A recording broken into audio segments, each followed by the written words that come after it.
Well, hello and welcome. I'm Sue Britz, And I'm Tina Lokkbakk. Welcome to Retired. the podcast where we talk about what life is like when we put on new tread, new wheels that move us to our next adventure.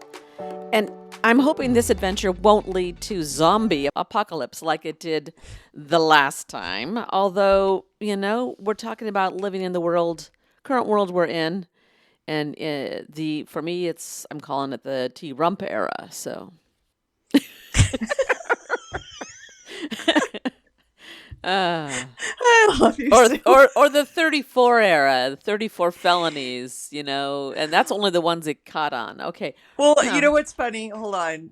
I was just telling a friend, because you say 34, he says orange. So I always say Don Orange 34. All right. There we go. Don Orange 34. So, but T-Rump is another thing. I think it should be Don Orange T-Rump 34. I like that T-Rump. Yeah. Well, it makes a lot of sense. Oh, the last time reminds me. Yeah. Well, T-Rump is like T-Rex. Right. And I'm seeing the Rex part. The behaviors are so prehistoric. Mm-hmm. Yeah. I feel you. And when you say T-Rump out loud, that's what you think of. I just, in the last time we couldn't say his name and we called him 45 and, now 47 doesn't, to me, it's, let's really keep on to the 34. So we understand we have a convicted felon in our, in office and that should be against the Constitution, but okay. All right. So we're talking about life lessons. Yes. And this is a bonus episode we're throwing in because we didn't finish we went about a half an hour or so and just talking about people or animals. And we spent a half an hour talking about energy tank and people or animals. So now we're moving on to a couple more life lessons. And Tina, would you like to lead us off? I would, in that before we met for this particular bonus episode, you said, let's shoot for 2 and 3. And I wanted to just laugh, and I'm going to say it publicly. I think we'll get through 2, but let's give it our best shot. Okay. So it kind of ties back to our last episode about people being animals. And here is my life lesson number 2, which is animalistic. I put find your people. I think one of the best tips now is learning to find the people that, again, fill you up. And the more I paid attention to who I choose to spend time with, it is an awesome thing to find your people. I had a little from my life coach, and I'm just going to throw her name out there, Michelle Ann Hobart. I am just a fan of her. She is an amazing therapist / life coach. And she sent me this little frame. What do we call it? In teaching, where you have the blanks. A template? Yeah. Yeah. So here was the template. Inspired by blank and supported by blank, I stand in my power and proclaim, : So I filled this out. I put, I am inspired by connections and community and supported by those who seek the same. I stand in my power and proclaim, in a team, magic is created and spread to others. And here we go. Goes back to you and why I show up every Monday so excited. Sue, gonna get all mushy now. I learned the beauty of what it means to work in a team when I worked with you. I learned that everything feels positive, unstoppable. You want to do things. The energy builds and creates even bigger and better things. And so, thank you. That is one of the many long laundry list of gifts, but that probably is the biggest gift you gave me. Aww. And with that, I was able to identify it with other people. In different situations. But if I had not had that experience with you, I wouldn't have been able to want it, to seek it. So what I wanted to say is, you got to find your people. And when you find your people, you can create amazing things. Look at Martin Luther King Jr., he found his people. He didn't go out there and force people. He believed in something so deeply that he was able to emotionally connect with people of the rightness of things. And with that, it spread like fire. And that's what happens when you have a good team. You emotionally connect to do something bigger and better outside yourself. It can go bad too, as we're seeing. It Yeah. can go bad too. It can go both ways. But if more of us that are on this side of love versus hate, I think big things can change. But it starts with really to be your best self. You have to surround yourself by people who can allow you to be your best self. And if you are with people who are not allowing you to be you fully, then those aren't people you should spend time with. And it's not going to create a better situation in the world, in your environment. There, that's my life lesson. And that's powerful. That's wonderful. Thank you for the kind compliment. It's I so true, felt, Sue. and it's true.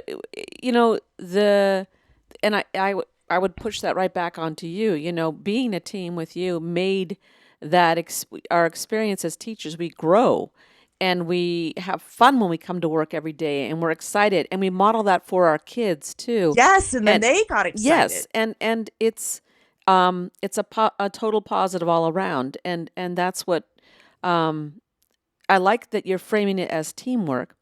A lot of I see a lot of it is about leadership too, having a leader.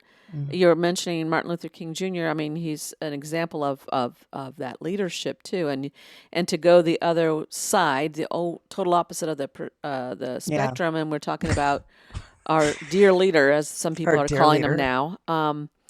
Uh, it is scary, and that's plays back into the humanness of it. Human beings choosing which side are you going to be on. And I've always to have lived in a time where we lived in a more idealistic time where we said that we people civilization needs to fall on the right side of history, and that was the thing that people did. It wasn't about religion. It wasn't about any. It was about making good moral decisions, and that morality is a higher calling than other. It's intrinsic to the human condition. We like to think. Um, so humanistic. I like that. That's good. Choose your tribe. Choose your people. And the other thing I would tag onto that is you have that friends or teammates, because it doesn't even have to get to the level of deep Mm-hmm. friendship, True. that you work with, that it works for a while and then that time or that event or that thing passes So true. on, and it doesn't have to be something that you cling on to God, so for true. not real or good reasons. It doesn't have to be something that hurts you because it ends. It is just a part of the nature of teams and friendships, that things come and go, and some things stay forever, but not everything is meant to stay forever. And so that's a good life lesson that's out there. What's the frame that people use? It's like there's a time and a season for. Well, I was just going to say, yeah, for everything. Yes. And I was just going to say the same thing. Everything has a season. There's time to pull in and get strength. And then there's time to start blooming. And then you've got the bloom where you're in your fullest. And then you have to pull back in and start all over in the seasons. And I appreciate you saying that because it's true. When you left to go to another school, and I was there dangling by myself like a dangling participle. But you had to do it. It's what you had to do. And so you had a different season you were following. And you did a different thing for you. And then I ended up a year later staying at home to raise children. So it would have happened anyway. But I appreciate you pointing that out. Love it and go on that ride. Take that raft. Take that wave for as long as you can take that wave, but it will end just like emotions and everything else will come to an end and then it starts back up. Yeah. This brings me to my life lesson number two. Okay, I'm ready. Ooh, God, I'm sweating. the Go. importance of balance. Ooh. So, Ooh. the importance of Nice, balance. Sue. So, again, I wrote some ideas down, and let's hear. Sue. There is a constant need to adjust daily life so that we can find a healthy balance. It's a balance between paying attention, being vigilant, getting informed, standing up, taking action, and embracing the need for self care. So, again, I'm talking about during the T rump era. There's a need to be extra mindful about trying to find a healthy balance because more often than not, especially as trained teachers, as women, we neglect the self care part. Balance is a moving target. We have to adjust and remember to check in with ourselves. Kind of like when you're injured, you scan your body and see if you can move. And I have difficulty with this balance idea, because I get so drawn in. I get in, like whether it's teaching or whether it's the resistance against T rump. Yeah, I get angry, I get invigorated, I get excited, I get very emotionally engaged with it, and then it's like high energy, boom, jump right in there. And I'm learning more and more.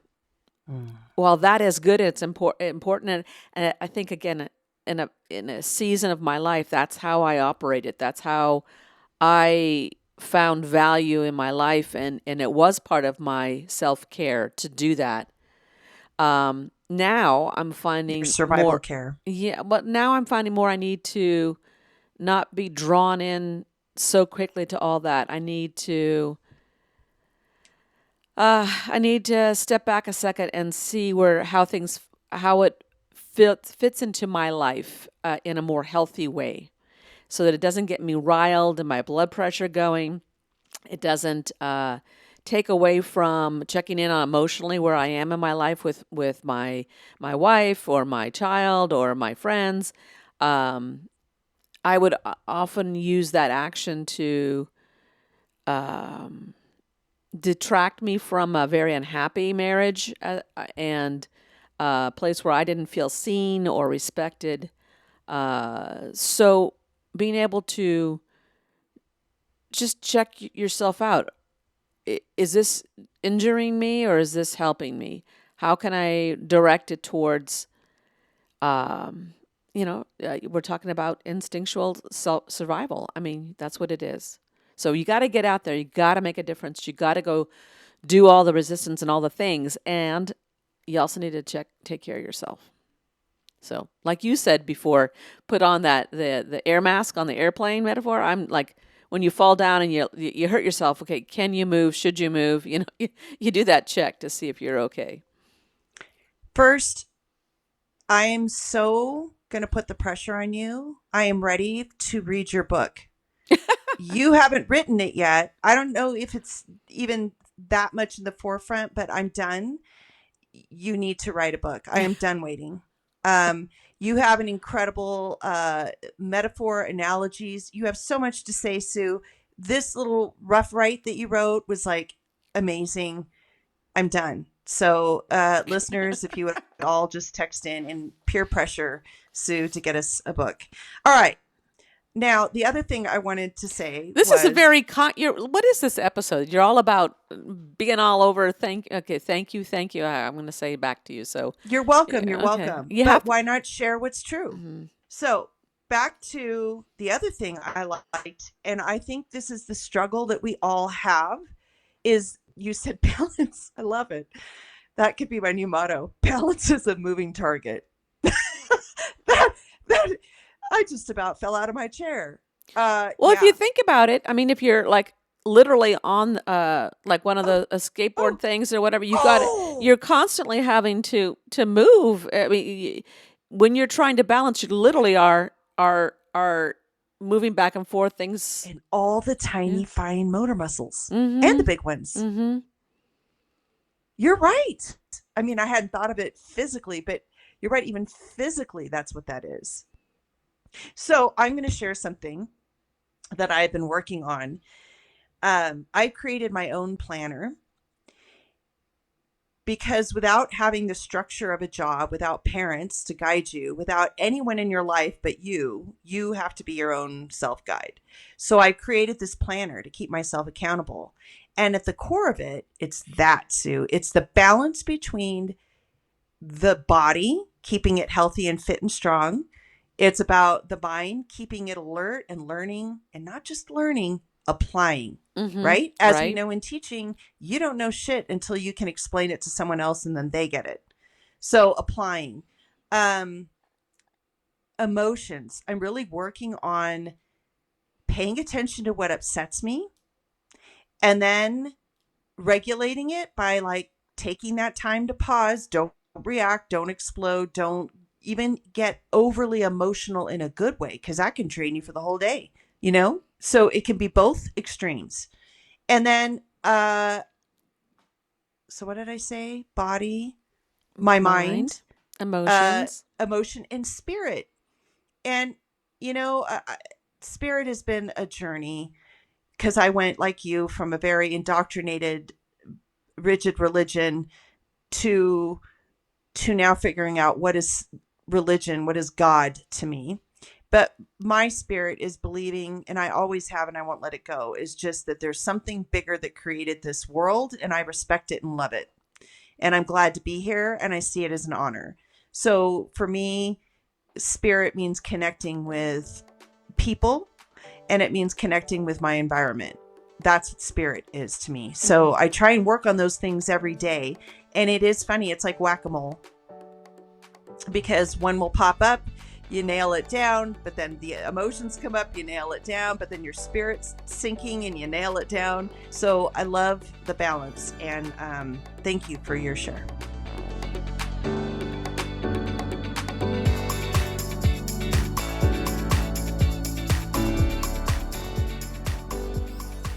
All right. What's your number 3? Well, I think I'm going to rename it. I called it The Flow. Find it. Now I'm thinking fun. You need it. My imbalance has been live through drudgery and hope that fun will find you. Oh, And you just wow. push yourself through life. And then, yeah, you have random moments and days and experiences of fun. And I want to change that You want to now that I prioritize have. fun. Yes. And it's hard. It's really hard for me to do that because either A, I don't know what's fun. B, I don't deserve fun because I have to get my life going. But the more I'm learning is if you don't make time for fun, you cannot create. Creativity comes with the ability to relax, find balance, and have fun. So something that has been one of the most powerful questions in my life is when have you experienced heaven on earth? And I realized that that is what is called the flow. And I don't know who that man is. He's got a very long Russianish name. Sorry if I just butchered him, but he coined the term flow. And that is when everything just drops off and you are so engaged in what you're doing that time has no effect. And you are just so in bliss in what you're doing and engrossed. And I think I want more of that. I've experienced that. And in fact, let's go back to, I can honestly say when we were doing our simulations, that to me was flow. Mm-hmm. Like, yeah. I enjoyed planning for it. I enjoyed living it. It was just being in the moment is the flow and just feeling what's going on and working with that. And so It I feels would say sacred. It feels what's that? sacred. Oh my God, I love that word. You know what? Okay. We love that word, don't we? We do. And we're going to geek out a little bit because one of the things I loved about you in that year too is we love the word sacred. We love like the special hidden knock. We love the little symbol that we would all wear. Like we love like this unity connection-y thing, right? Yeah. I love it. It just I eat it up. Anyway, but that's part of the flow too. It's like being in that theme. Yeah. Yeah. Yeah. Yeah. All right. So, yeah. Your turn. Okay. So, number 3 for me. And again, this was all, I typed this all out real fast because I wanted to get it down. So, here we go. Okay. Number 3, the importance of. human connections, family, and friends. Just like the fact that we are animals, our need for human connectedness, for friends, and for family is primal. Is it instinctual? I just know that it's a requirement that moves us even a smidgen beyond base survival. Yet it's still so much a part of survival. So is it just a need? Is it love? Is it hope? I'm left with yes, and with believing and understanding that people are animals and believing and hoping for hope. Beautiful. So I was like, okay, Tina, I'm starting off strong with people are animals and how Yeah. it can push some buttons about we are primal, we are beasts, we are uncivilized, and But that is finding also primal. the, Seeking out our people yeah, is a okay, primal so thing. all of this, you start at that height and then you find the balance, and then that balance is all of this, and it's embracing that.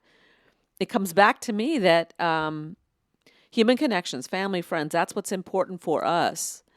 uh, it is about it is about survival, just like animals, like you talked about the elephants banding together to protect their Butt to young. butt. And most every species does that, and they do it in different ways. And um, we do that. And we do that for our family and friends. And when we do that for family and friends, it is primal. It is about survival of your lineage. Is it love? I think humans, it's love. Is it hope? Not sure.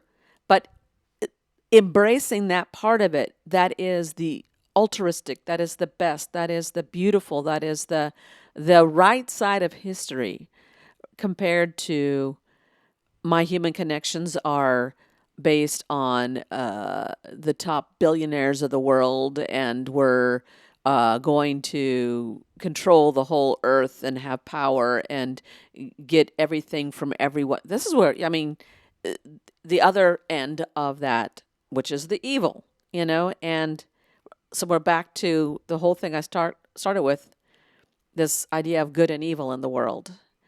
And our training that we've received in that, whether it's through religion or through our cultural ideals and so forth, it's understanding that evil, if you will, is and the good are just the continuum of animal behavior. Yeah. So I realized back in high school was my first awareness of choosing your people, though. That sometimes you fall into these people groups, and when you're young, you're willing to stuff yourself to make yourself work within the thing you've kind of like fallen into. It's like walking down the street and the pothole covers off and you just kind of fall into that hole, and then you're down there with those kinds of people.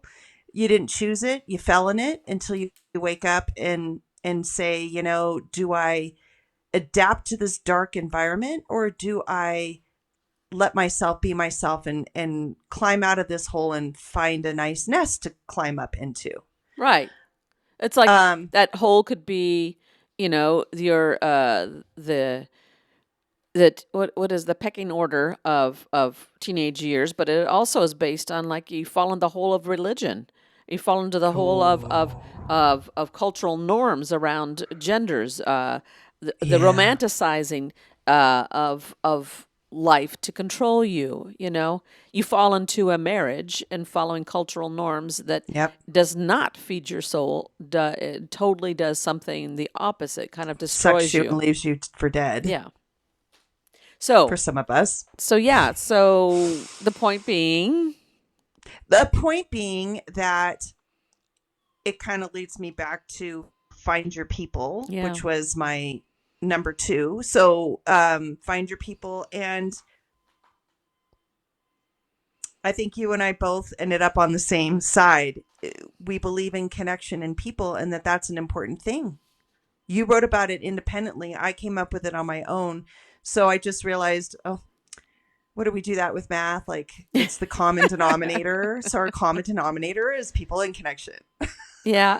And I'm just what I think is happening with me when you ask to talk about, our life lessons, I'm like, Mm-hmm. I don't know if I feel like I'm in a place where I can talk about life lessons. I'm feeling so frustrated about what's going on in the world and with this paradigm shift that I'm feeling. It feels different. I mean, of course I believe in human connectedness and balance and good and and fighting for good and living your best life and all those things. And at the same time, I'm trying to understand how all the opposite of that seems to be what is up front and central in the world right now. And for me to kind of embrace this idea of people are animals rather than understand essentially people are all good. No, there's a continuum. And right now, the other end of that continuum of animal behavior is forefront, and we've got to bring it back to the more altruistic end. So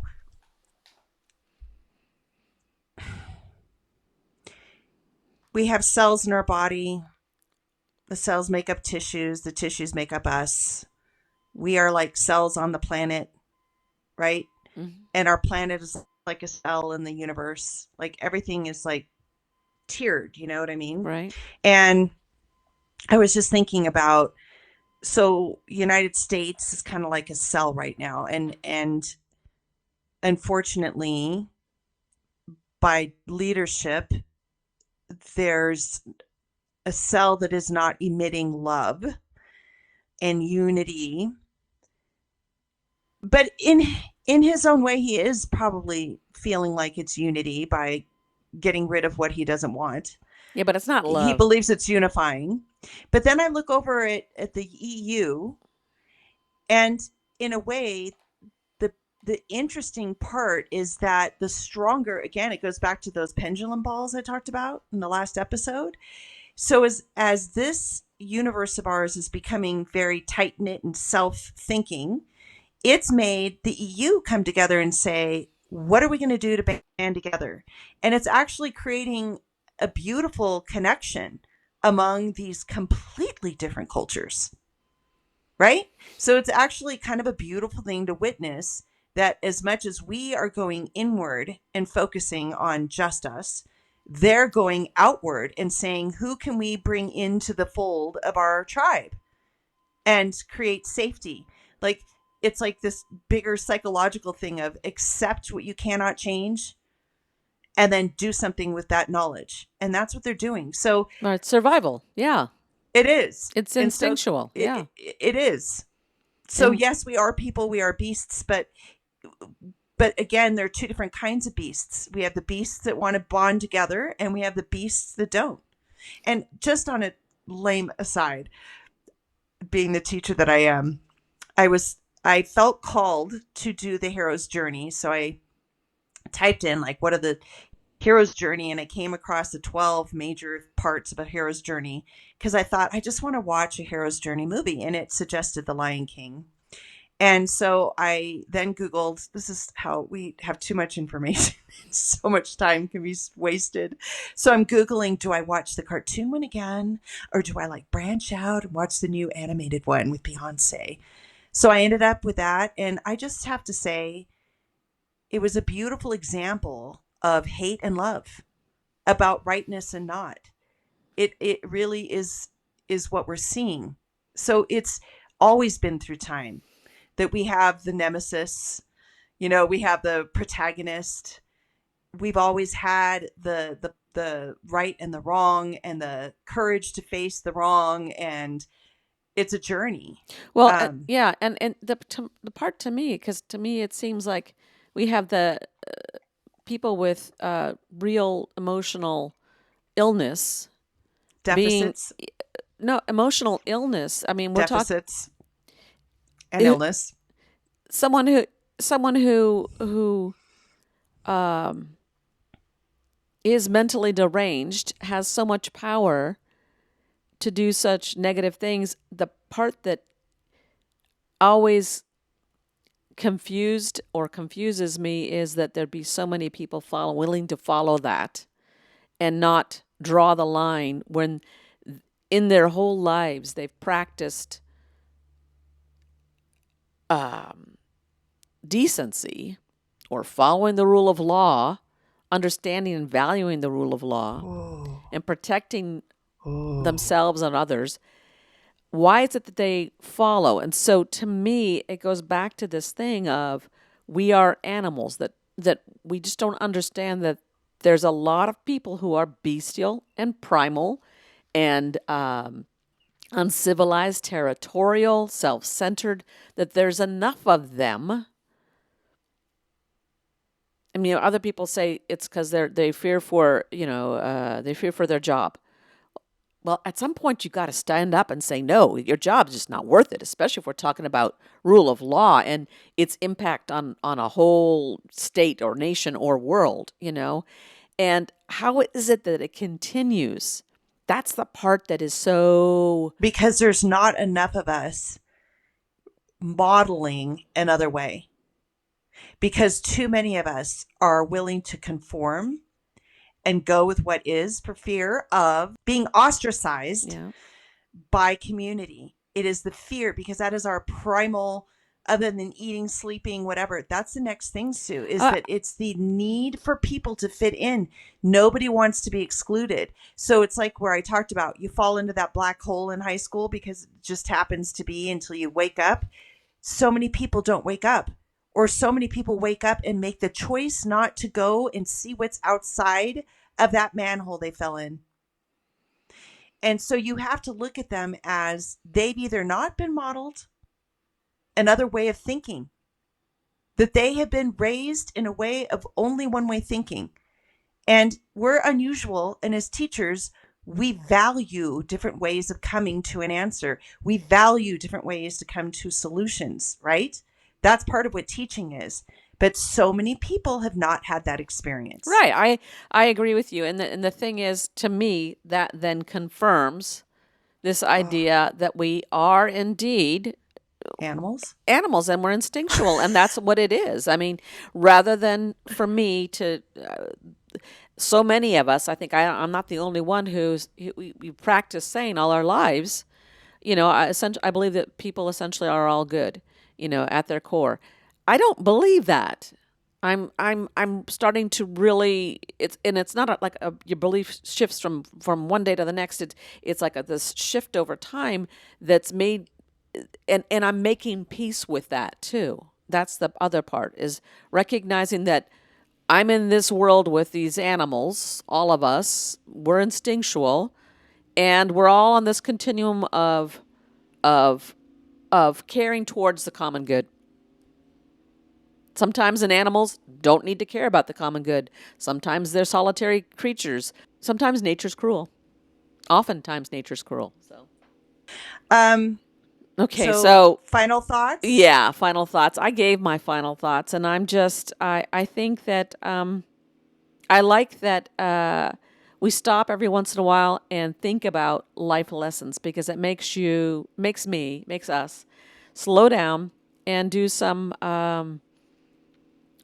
real thought on it, and then sharing it is important, because a life lesson, it serves us to be shared. But if we can share it with people and share a little bit of our insights, I think that's a good thing. And different ways of thinking about things. I think it's good stuff.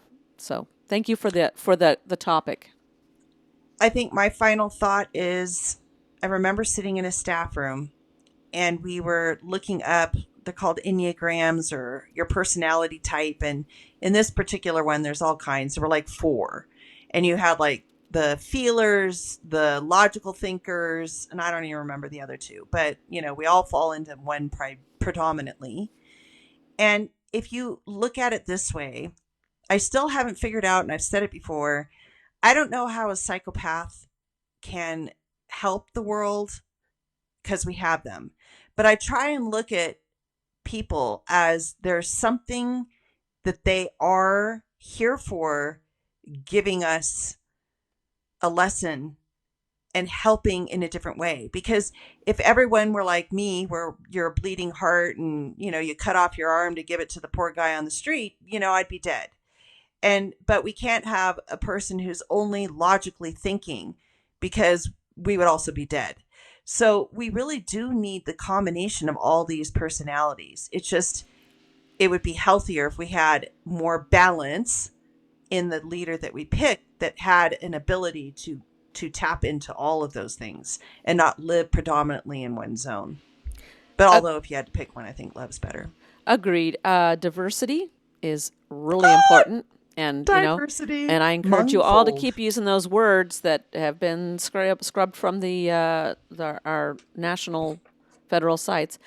And the other thing I would say is we are different, and just like different types of rice or wheat or the different types of everything else, we're all just part of nature.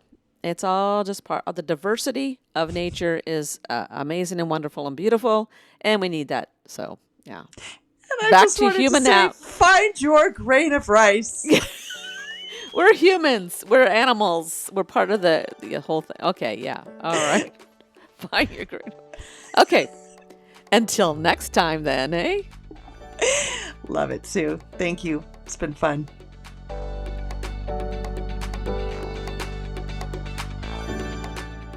Thanks for listening. Now let's pack up this week's episode in the trunk. Along with your bag of rice. Ride shotgun and be a part of our adventure by clicking on the plus sign to subscribe and follow our show. This will help our ratings and, more importantly, inspire us to keep creating fun and engaging content. We would love to hear from you in the comment sections or email us at retiredpodcastnewtread@gmail.com. Use the Fast Track lane by sharing episodes with friends, family, and anyone who would like to join us on a road trip through retirement. Be sure to check the show notes for links and contact information. Retired is chauffeured by Sue Britz and Tina Lokkbakk. It is produced, directed, and edited by me, Sue Britz. Music and graphics are by me, too. Buckle up and tune in next week so that you won't miss your chance to join our retired road trip.